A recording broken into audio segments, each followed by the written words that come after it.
teman-teman, jadi Allah memilihkan untuk seorang Muhammad kecil, ibu susuan terbaik, justru dengan cara apa? Gak punya modal, gak punya pengaruh, akhirnya dapatlah gak punya ayah, malah dapat ibu susuan terbaik. Kalau masih ada ayahnya, kalau ada modalnya, kalau punya pengaruh, pasti yang dapat itu ibu susuan yang ada maunya. Ini cara Allah, teman-teman. Alam yajidka yatiman fa'awa. Selesaikah di situ? Belum. Selesai era susuan, bahkan Allah memilih untuk Nabi itu tempat beliau tumbuh dan belajar bahasa adalah tempat kabilah yang paling baik. Karena ada beberapa ibu susuan dari kabilah yang banyak, Allah pilih untuk Rasulullah kabilah Sa'diyah. Kabilah Sa'diyah ini apa? Yang ngomong bahasa Arabnya tuh paling lekoh. Yang ngomong bahasa Arabnya paling lekoh di antara orang Arab. Yang paling ningrat gitu kalau ngomong. Saya pernah jalan sekali ke New Zealand, belum pernah ke London sih, jadi tahu Britishnya lewat New Zealand. Kalau ke Singapura kan beberapa kali lah ya, bukan karena banyak duit, bukan, karena transit. Ke Singapura beberapa kali lah ya. Dengar scene English kan beda banget ya. Dengar scene English tuh kayak nggak pakai aturan, nggak pakai grammar, nggak pakai apa, nggak ada lekoh-lekohnya, apa gitu, santai ngomongnya. Tapi terus ada bahasa Inggrisnya American lah, orang Amerika yang slang kayak gitu-gitu. Begitu dengan anak-anak New Zealand kecil-kecil gitu, 4 tahun, 5 tahun ngomong bahasa British, itu lekoh banget, minggat banget, jadi kayak nonton Harry Potter gitu. Dengerin aja mereka ngomong lekoh kayak gitu. Kok bisa ya lidahnya gitu ya? Ngomongnya gimana sih? Itu anak Indonesia banget loh, wajahnya etnik banget, mukanya Indonesia banget, gak bisa ditipu. Tapi pas dia ngomong, itu udah kayak nonton dengerin Harry Potter. Lekoh banget. Ngomongnya what-nya aja tuh gimana gitu. Ngomong no-nya aja kayak dibuat-buat gitu. Tapi kalau kita jadi lucu ya, kalau mereka keren. Nah, Rasulullah tinggal di sebuah kabilah yang ngomong Arabnya tuh paling British.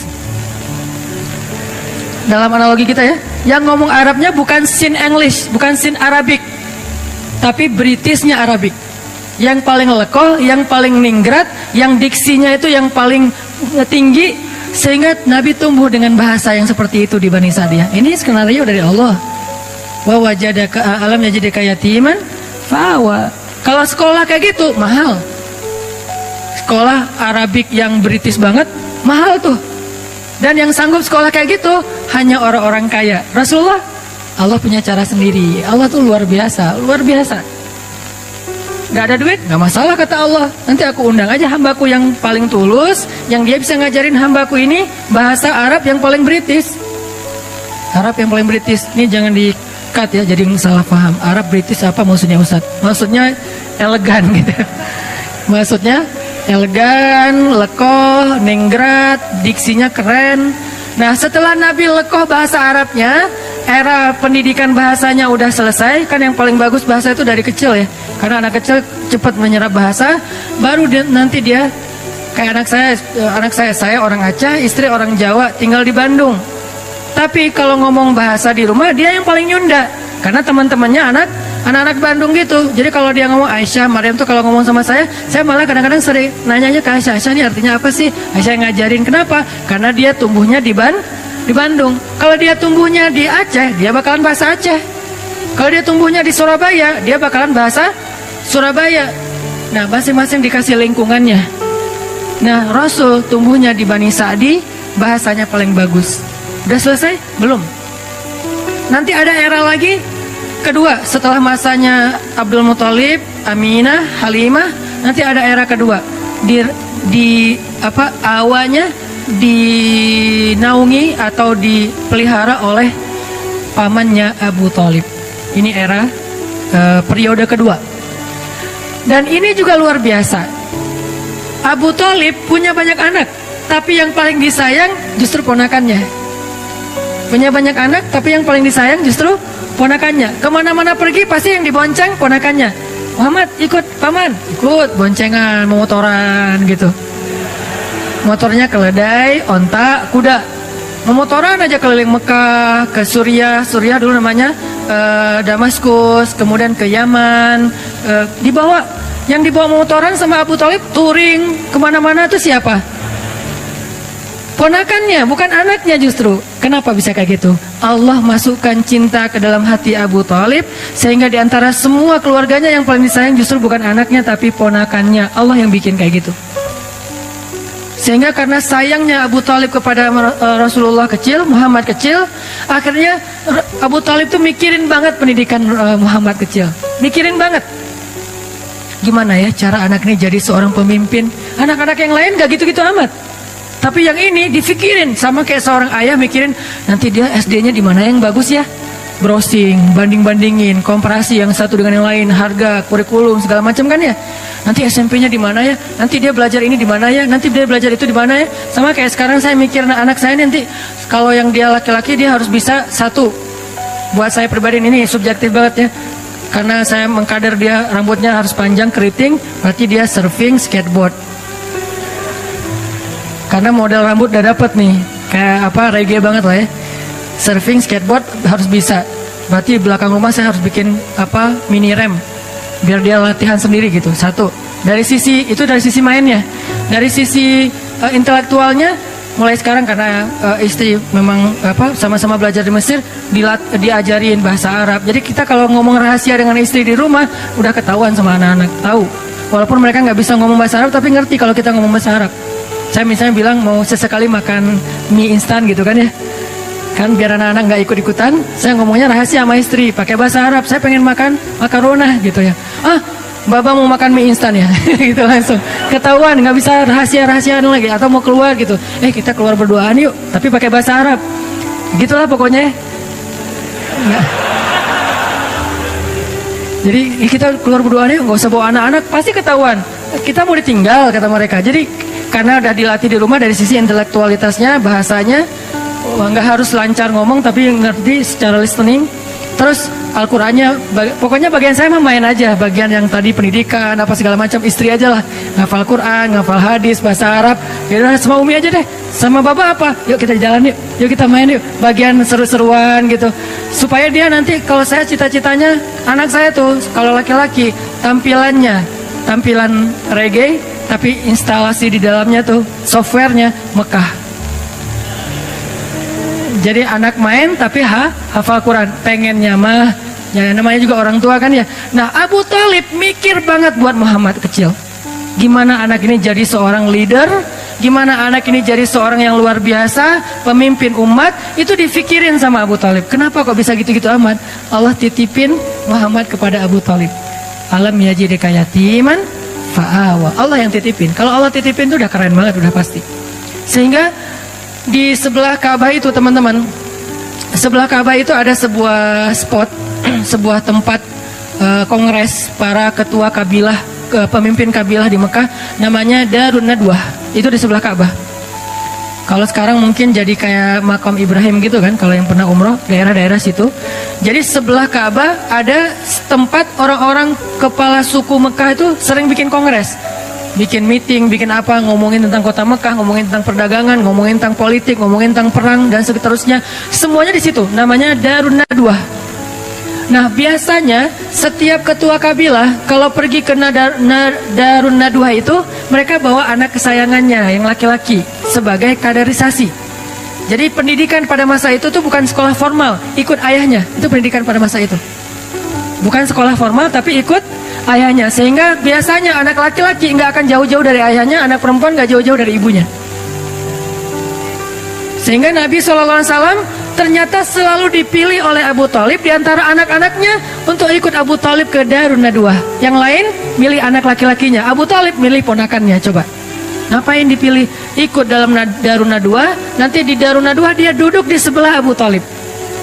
Duduk di sebelah Abu Thalib, dengerin gimana cara komunikasi dalam sebuah musyawarah, meeting, kongres, gimana cara meyakinkan orang kepada pendapat kita, gimana cara komunikasi yang santun, gimana cara debat yang baik, gimana cara ngatur pemerintahan, gimana tentang politik, gimana tentang jihad, gimana membangun koalisi, gimana, itu Muhammad semuanya dengerin di sebelah Abu Thalib. Kebenaran Abu Thalib yang paling bijak di antara ketua kabilah. Jadi dia kayak belajar langsung ke legend-legendnya gitu. Belajar langsung ke legend-legendnya. Di situ nanti ada Abu Jahal, walaupun belum musuhan ya. Abu Jahal masih dikenal Abu Al-Hakam. Jadi kalau ngeluarin kata-kata itu syair semua. Nabi jadi ngedengar, oh gitu ngomong yang diksinya bagus, oh gini ngomongnya yang punya wawasan, oh gini ngomongnya yang menyampaikan teori, analogi segala macam. Muhammad belajar kayak itu. Sehingga ketika Muhammad pulang ke rumah, anak-anaknya Abu Talib mengupdate berita tentang politik Mekah lewat Rasulullah. Muhammad tadi ngomong apa di sana? Gitu coba. Padahal ayahnya sendiri kepala suku, tapi ayahnya memilih Muhammad kecil. Alam yajidka yatiman fa'awa. Allah itu udah sebaik-baik pembuat rencana lah pokoknya. Ini harusnya menjadikan kita makin belief, makin yakin sama Allah. Kalau diserahin urusan kita ke Allah itu emang dahsyat ketimbang kita bikin sendiri. Kita nggak apa-apa merencanakan hidup sendiri, merencanakan masa depan sendiri, nggak apa-apa. Tapi tetap serahin ke Allah urusan apa? Urusan jalannya. Jangan sampai kita melenceng. Karena begitu kita melenceng dan menganggap melenceng itu lebih menguntungin kita, berarti Allah udah nggak terlibat dalam hidup kita. Dan kalau Allah udah nggak terlibat, mentok nanti ujung-ujungnya. Kalau kita ngikutin jalan Allah yang lurus, walaupun menurut logika ilmiah kayak nggak jelas gitu, ikutin aja. Karena emang jalan Allah itu unik, sering banyak surprise gitu kan ya. Sama kayak Rasulullah, kok gitu sih harus yatim dulu? Kan nggak tahu nih alasannya. Pas tahu, oh iya ya, ternyata dengan yatim justru dapat Halimah. Kok gitu sih yatim, dengan yatim justru dapat Abu Talib. Dan seterusnya dan seterusnya. Ini era Abu Talib. Ada 3. Nanti ada era yang ketiga, Khadijah. Inilah era paling romantis, paling manis dalam hidup Nabi. Era Khadijah. Buat yang belum dapat Khadijah, baca ayat itu. Alam yajidka yatiman. Yatim dalam konteks kita jomblo. Sendiri kan? Fa'awa, ya Allah, saya yatim, kasih saya naungan. Siapa naungannya? Khadijah, ya Allah. Sampai pertemukan saya dengan sosok Khadijah dan Aisyah. Ini udah keren banget nih. Khadijah yang sangat luas kasih sayangnya, yang bijaksana, yang matang. Aisyah yang seru. Faraha, maraha. Itu kata ulama tentang Aisyah. Faraha, maraha. Apa Ustaz arti faraha, maraha? Seru. Kalau biasanya saya nggak pakai teks Arab, sekarang saya pakai biar jelas. Artinya saya punya referensi ya. Walaupun gini-gini, LCJ. Kata Ustaz Abdul Somad, at-takabbur lil mutakabbir sedekah. Sombong kepada orang yang sombong, sedekah. Sombong sekali-kali. Kata ulama, Aisyah itu farahah marahah. Artinya apa? Seru, asik, nggak garing. Nggak ada habisnya. Pokoknya Nabi kalau udah dekat Aisyah happy pasti. Duduk di sebelah Aisyah, ketawa Nabi sampai kelihatan gerahamnya. Berarti kan happy banget kan?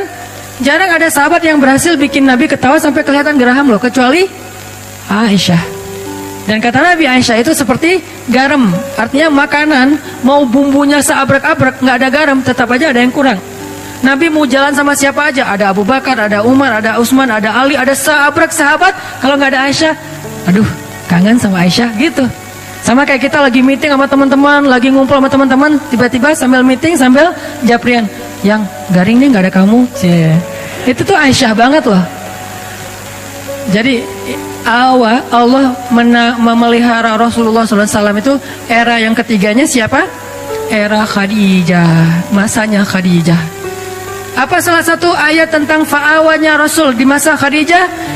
Ketika Nabi dalam keadaan pulang takut, dathiruni, selimuti aku, maka Khadijah langsung menyelimuti Rasulullah. Bukan ditaruh selimut terus pergi, itu mah nggak Khadijah.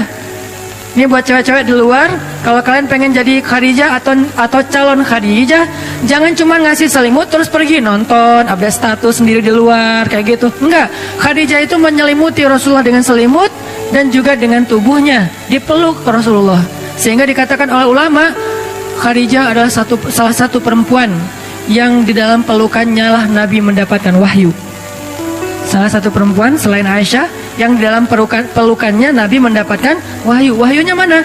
Ya ayyuhal muddatsir. Itu Khadijah lagi meluk Rasul.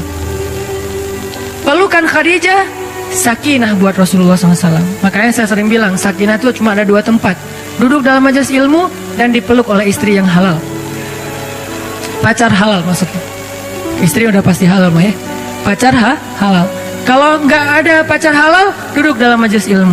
Kalau dua-duanya enggak, berarti nggak sakinah hidupnya. Kalau dua-duanya iya, wah itu mah sakinah banget. Alhamdulillah. Tenang duduk ke masjid, sakinah, pulang ke rumah, sakinah. Sesekali doang turbulence. Tapi seringnya stabil. Turbulence biasa lah. Rasulullah juga pernah turbulence dengan Aisyah. Ketika Aisyah cemburu kan wajar lah ya. Tapi Khadijah memeluk Rasulullah. Itulah fa'awanya Rasul yang ketiga. Terus pulang dalam keadaan sedih karena diomongin, dibully, dihead sama orang-orang Mekah. Pulang zammiluni, zammiluni, zammiluni, zammiluni. Dipeluk lagi sama Khadijah. Ya ayyuhal muzammil.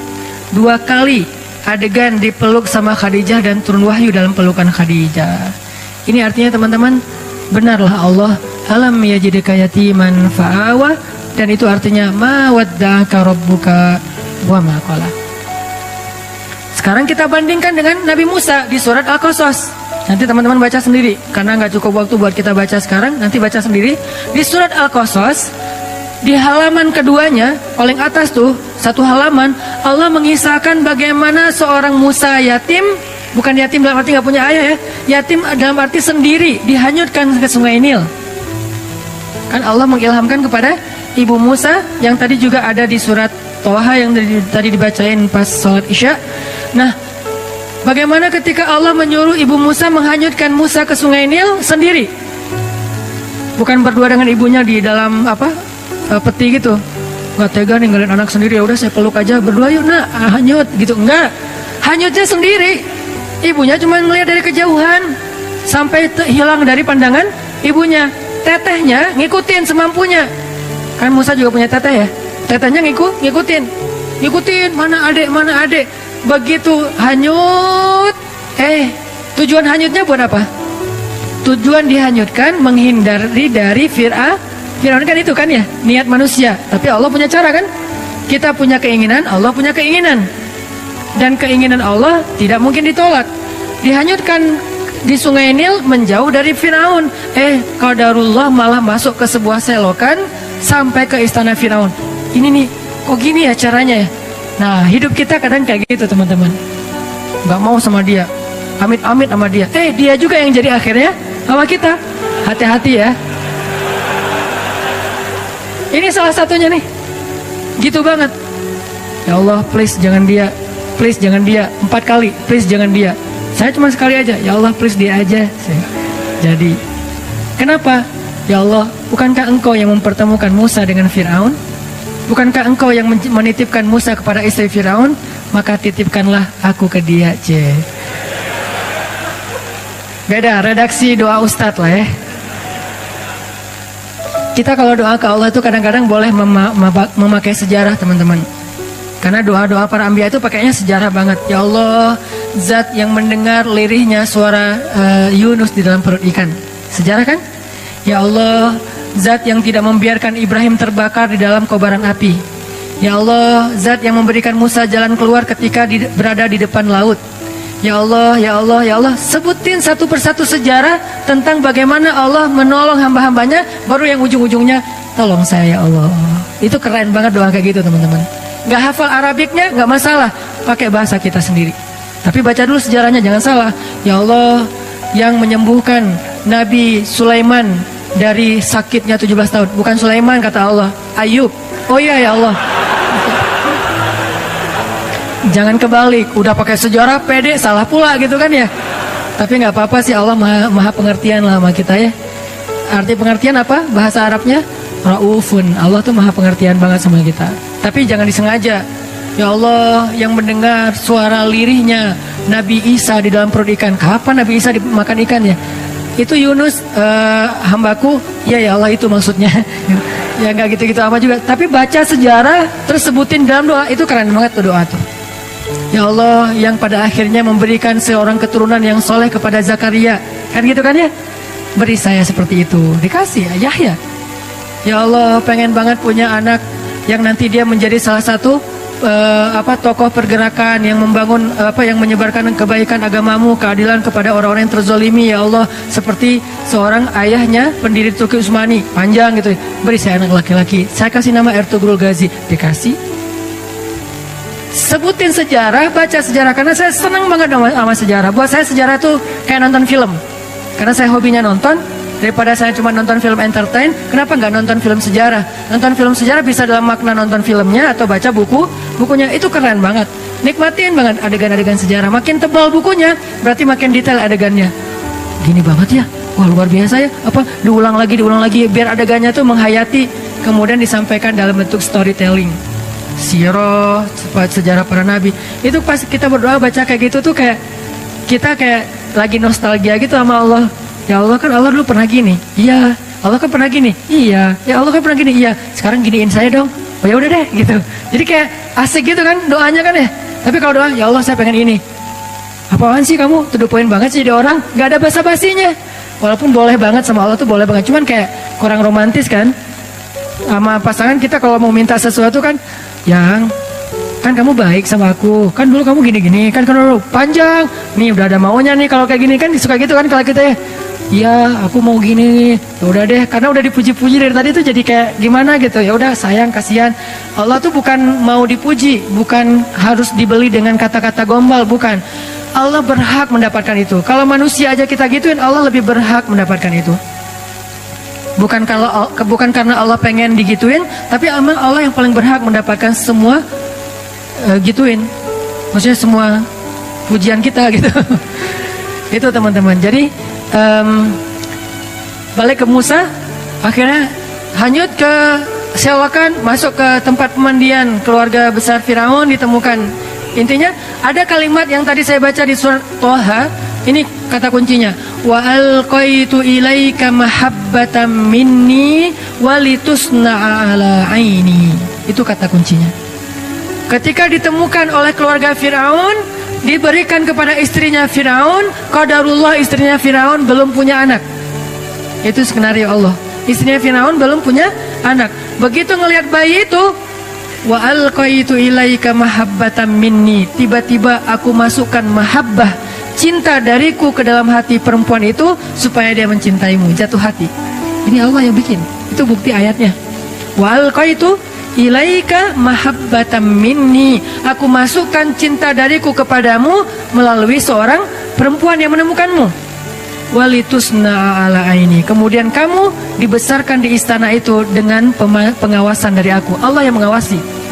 Walitusna ala aini, kamu dibesarkan, kamu diperlakukan, kamu diapa-apain di dalam istana ala aini, aku yang mengawasi. Coba CCTV-nya langsung dari langit, satelit. Ala aini. Ini kalimat jaminan banget loh. Walitusna'a ala aini. Maka minta kepada Allah, ya Allah, peliharalah saya di bawah pengawasanmu, sebagaimana engkau memelihara Musa di istana Firaun. Sejarah kan?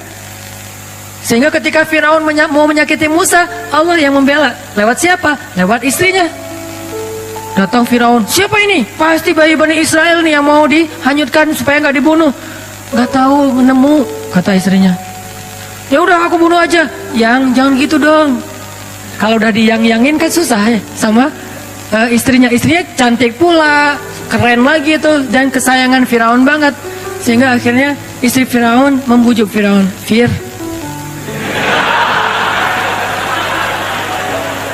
kata istrinya, Qurratu ainin li walak. Bahasa Al-Qasasnya, Qurratu ainin li walak. Anak ini nyenengin banget loh. Kan aku gak punya anak, aku gak nyalahin kamu kok. Tapi ternyata Tuhan mengasihi kita, memberi kita gantinya. Ini anak Qurratu ainin li walak, nyenengin banget. Kamu seneng kan ngeliat dia? Enggak. Qurratu ainin lak laisali. Kamu, saya enggak. Kamu dong yang cinta sama dia, saya enggak, biasa aja. Ya udah gak apa-apa, yang penting kan kamu seneng kan kalau aku seneng. Iya sih, ya udah. Beres. Ini cara Allah, walitusna'a ala aini, kamu dibesarkan di situ dengan pengawasanku. Aku yang ngebelain kamu, aku yang menjaga kamu. Kalau kamu mau dicelakai oleh Firaun pas hari mau disembelih hidup-hidup, akhirnya aku kasih ide kepada istrimu, istri Firaun, supaya menjaga kamu dengan cara dikasih pilihan. Pokoknya singkat cerita kayak gitulah, panjang kalau diceritain. Intinya akhirnya Musa selamat. Nanti masih ada adegan wajadaka ailan fa'agna. Lapar kan Musa? Tiba-tiba bikin audisi menyusui. Mirip dengan Rasulullah, cuman nggak pakai audisi kalau Rasulullah. Ini mirip banget nih ceritanya. Rasulullah cari ibu susu, Musa juga nyari ibu susu. Bedanya ibu susunya Musa, ibunya sendiri. Ibu susunya Rasulullah, perempuan soleha juga. Cuman beda kasus, beda model. Intinya wa wajadaka ailan fa'aghna. Itu teman-teman. Insyaallah ternyata baru dapat satu ayat. Alam yajidka yatiman fa'awa. Itulah tafsir teman-teman. Itulah yang kita pelajari di Mesir, di Al-Azhar. Satu ayat itu kalau mau dibedah lebih dalam lagi mungkin banyak komparatif dengan surat-surat yang lain akan lebih panjang. Tapi intinya sih bukan mau pamer ayat, pamer wawasan, bukan. Intinya adalah harusnya semua wawasan yang kita dengar tadi membangun iman di hati kita. Liyazdadu imanan ma'a imanihim, bertambahnya keyakinan di dalam hati kita tentang apa? Tentang Allah. Ma wadda'aka rabbuka wa ma qala. Allah tuh gak pernah ninggalin kamu, gak pernah benci sama kamu.